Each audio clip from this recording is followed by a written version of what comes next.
Hi guys, welcome back to the channel. Welcome back to another episode of Nick Tan Chats, my magic and mostly mentalism review show. My name is Nick Tan, and on today's episode, we'll be taking a look at the Tyvek envelope system released by Ryan Plunkett.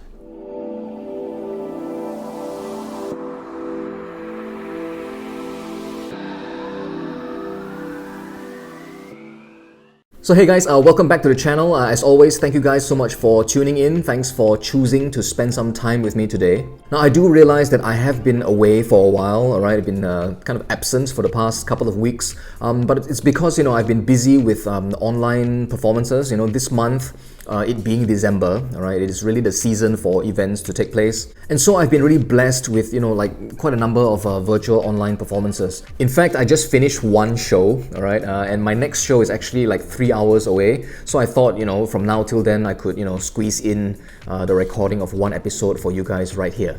Today's product is the Tyvek envelope system. Now this was actually given to me as a Christmas gift. It was actually something I was interested in as well, and I was going to pick it up, but well, lucky me, alright, a friend gave this to me for Christmas, and so I'm able to chat with you guys about it on this episode. So what is the Tyvek envelope system? Alright, now as the name suggests, it is a system of envelopes that are made of Tyvek. And having said that, I just realized that that was completely unnecessary. But that's what it is, So the Tyvek envelope system is a system of envelopes, that can be used to create quite a number of effects, It can be used in a multitude of ways. It can be used to make objects, flat objects, anything that can fit into the envelopes, from, playing cards, photographs, receipts, any flat object that can fit into the envelopes. Alright, you can create appearances, vanishes, transpositions. The envelopes can be used for switches, alright, very deceptive switches, I must say. And also there is a way to use them as a system for outs as well. So the envelopes do have quite a lot of applications in both magic as well as mentalism effects. Now there have been other envelopes and envelope systems, both gaffed and ungaffed, that can pretty much accomplish similar ends, but this particular set of envelopes does offer some advantages, which I will discuss with you guys in a short while. So what do you get when you purchase the Tyvek envelope system? It comes in this folder, and inside the folder, under the flap actually, you will get the link to the instructional video. So the instructional video runs for just over an hour. He first will talk to you a little bit about what you get inside the package. He will take you through a performance of the decoy envelope, which is, to me, one of the highlights of this particular project. He then takes you through step by step, all the DIY that you will require to make the envelopes, to construct the various envelopes, the various gimmicks that you will need for the routine. And after he guides you through how to construct the envelopes and how to handle the envelopes and the various gimmicked versions, he will then teach you three routines, There is a fourth dimensional telepathy routine, the classic 3 envelope test kind of a routine. There is also a Bill Monty kind of a routine. And the final routine is a routine using playing cards. It's based on a Guy Hollingworth effect. I will talk about it in a while as well, but it really is my favorite application on the whole project. At the end as well, he gives you other ideas, other handling ideas to use the envelopes with. There is also a very nice card to envelope method that he goes through as well on the video. So inside the package, you will receive a couple of things, First of all, there are 10 of the envelopes themselves, Now, some assembly will be required for you to put the envelopes together, These are made of Tyvek, as the name suggests, the Tyvek envelope system. So they will last you a really long time. I mean, Tyvek is a really tough material, doesn't tear, So the envelopes will withstand quite a lot of beating. On top of that, he also gives you this very nice, thick, black template, for you to make additional envelopes for yourself out of any kind of material or cardstock that you wish. Now this is something I really like because I personally enjoy arts and crafts, and in fact I have constructed a set of the envelopes using a black cardstock which I normally use for various envelopes that I use in my show. So let's talk a little bit about what I like about this Tyvek envelope system, So first of all, they are made of Tyvek, as I mentioned before, so they will last you a really long time. In fact, personally, I have been looking for this kind of Tyvek for my own personal use for a really long time, and I've not been able to locate like a source. So I mean, if you do know any source for such Tyvek material, sheets of Tyvek material, preferably A4 size, do send me a message. I would love to buy some for myself to make other things. So even if you're not using the envelopes, to perform any of the the moves or as part of method, right, just to store certain items, I think they are really nice and they will last a long time even with repeated use. So the next thing I like about these envelopes is that, well, conceptually, they are similar to ideas that have come before, but this has one main advantage over previous types of envelopes or previous types of moves that you use with envelopes. When used as a switching device, the move itself is extremely deceptive. All right, it's like visually perfect. Okay, the card that is like inserted into the envelope doesn't seem to go out of sight at all. All right, they see you place a card inside, they see you remove the envelope from the stack, and then because of the design of the envelopes, they can still see the card, okay, inside the envelope. Okay, so I think this is a really visually disarming part of the method, because it really convinces people that nothing has taken place yet. So as opposed to using the kind of envelopes that most mentalists would use, right, the pay style envelopes that open along the short ends, if you have a stack of these envelopes in your hand, I mean, you know how it is, right? The object is placed into the envelope, okay, the top envelope. It goes all the way in, it goes out of sight, and then you do this kind of a move, right? So at that point in time, there isn't like a visual confirmation of that object really being in there. I mean, the spectators can feel the object, all right? They can feel that there's a card in there, but that's about it. The existence of the card in the envelope is kind of like implied, okay? But using this particular style of envelope, if you have a stack of these, the card goes in just like that, and then it just goes out of sight for like a split second as you remove it from the stack, and they still see the card like in there, all right? So there's almost like a retention of vision that the card never left their sight. So they can see that the card is there up till the very last second, just before you seal the envelope up. So everything looks really fair, really above board, very, very deceptive when used within the context of a switch, as opposed to using this style of envelope that most of us mentalists are used to using. Now, some mentalists out there are going to say, we don't need this sort of magic-y kind of technique, all right, in mentalism, all right, because mentalism is not magic. Well, in my opinion, if you can explore, okay, at least explore more visually deceptive methods, okay, that accomplishes pretty much the same thing, why not? There has been work done with this sort of style of envelopes before, alright? Scott Creasy has actually released a bit of material using this style of envelopes as well. But, well, I wasn't really taken by that idea at the time, but seeing how clean the whole thing looks in Ryan's hands has convinced me to kind of explore the usage of this style of envelopes a little bit more in my work. One of the highlights of the whole project is the decoy envelope. Okay, now this is a style of envelope that I've not seen before. What this is, all right, I've not made it up. Okay, I've not made it up, but what it is that the spectator will see you place a card into the envelope. Okay, it is removed from the stack. You show it in there. You very cleanly close the envelope. Okay, you very cleanly close the envelope.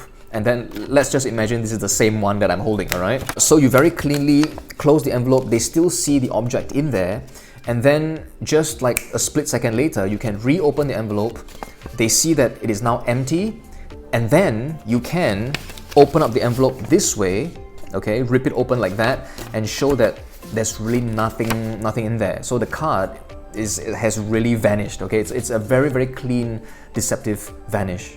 So that is the main use for the decoy envelope. It's something that I've not seen before. The design is quite unique, I think. Very simple, but very unique. It's one of those things that I just wish I thought of myself. I really like it a lot, the decoy envelope. So let me chat about the routines that are taught on the video as well. Alright, so the first routine, as I mentioned, is a fourth dimensional telepathy routine. It's a classic effect where three people write down thoughts on blank cards, they seal them into 3 envelopes, and the performer is able to reveal all 3 thoughts. Now, I was personally quite interested to check out this handling of fourth dimensional telepathy because it is a staple effect, all right, in my own show, my own stage show. Now, the way Ryan does the effect, it's very clever, all right. The envelopes can be reused, okay. So the way it's structured is such that no envelopes are like destroyed within the course of the routine, well, which is helpful, okay. I suppose if you don't, like to get your envelopes replaced, because in the other routine that I perform, every time I perform it, I do need to construct a new set of envelopes, okay. But for Ryan's method, the envelopes can be reused again and again. You don't need to make up a new set. Also, if you know fourth dimensional telepathy, you will know that first bit, right, where there is that business. Well, it uses the Tyvek envelope system kind of switch, all right, for lack of a better word, that particular move, and they can still see their card inside the envelope just before you seal it up. Okay, so it's just a nice touch, I think. And then from there, I mean, the way the routine works is more or less standard, okay? Now, having looked at the method, the whole sequence of, method involved, I think it's very clever, all right? But it's not one that I would personally use, okay? Because I didn't fancy the numbering system that was used in this particular handling of 4DT. If you get this set of envelopes and if you watch the routine, I think you'll understand what I mean. There's a numbering system that is used, and within the course of the routine, the envelopes are shuffled up. They are handed to you apparently randomly, but then the thoughts are revealed in sequence. So that kind of didn't make sense to me, but well, it is what it is, okay? Again, the method is very clever. The way you get the information is also really nice, okay? Low tech as well. I really like it, but it's not something that I would use. I would probably just stick to the method that I've been using this whole time. The next routine is a routine using bills, okay, and 3 envelopes. It's like a bill Monty kind of a routine. In this one, you place a dollar bill inside one of the envelopes. The other 2 are seen empty. All 3 are then sealed up. They are mixed around a little bit, and then you can either show that the spectator has guessed correctly or they've guessed wrongly. The kind of sequence that this follows is similar to Michael Skinner's ultimate 3-card Monty kind of a routine, right? Where during the course of the routine, you lay 1 empty envelope aside, okay? You play with 2, and then you show that the bill has vanished from these 2 as well, and it has appeared in the envelope that was placed aside. Okay, so the structure is similar to Michael Skinner's routine. Also, in this particular routine, there is a nice kicker as well, because right at the end, when you open up the last envelope, the dollar that was in there is seen to have been has seen to be changed into. The dollar that was in there has seen to have changed. The dollar that was in there has changed into a $100 bill. And the last routine that Ryan discusses in the project is my favorite effect, all right? It is actually based on a Guy Hollingworth effect, which I first read of back in 1999. It's called the Cassandra Quandary, all right, on page 264 of Drawing Room Deceptions. Now, in case you think I'm some sort of Max Mavenish figure and I knew all that by heart, no, I basically just looked it up. So I've loved the Cassandra Quandary ever since I first read it in Drawing Room Deceptions, and then subsequently seeing the performance in Guy Hollingworth's video routines as well. The effect is great, the presentation is awesome, but the method was monster to perform, right? It was almost as if the method only can be performed by Guy himself. Along the way, other people have published handlings for this particular effect as well. Darwin Ortiz, I think in Scams and Fantasies with Cards, he published a routine called Appointment in Samara, I believe, which is also based on the Hollingworth effect. Now, this particular way of doing that effect is one that I really like. I think it's really practical. Okay, it just uses a set of the envelopes plus the decoy envelope as well, but it has really streamlined the whole method. I think along the way as well, there's a move that it's just really clever. All right, there's a really nice economy of method versus the effect. Now, obviously, there will be some things that I maybe don't really like about the envelopes themselves. The first being that it's not a negative to me, okay, but I do know that it's going to be a negative to a number of you out there. Okay, there's going to be DIY involved. Okay, arts and crafts. There's going to be cutting and sticking, and So if you're the kind of performer, magician who likes stuff that is comes out of the box ready to go, this is probably not something that you're going to like very much, okay, because you will need to do arts and crafts before you can use the envelopes. Next, I think I can say this much, the envelopes also use repositionable glue.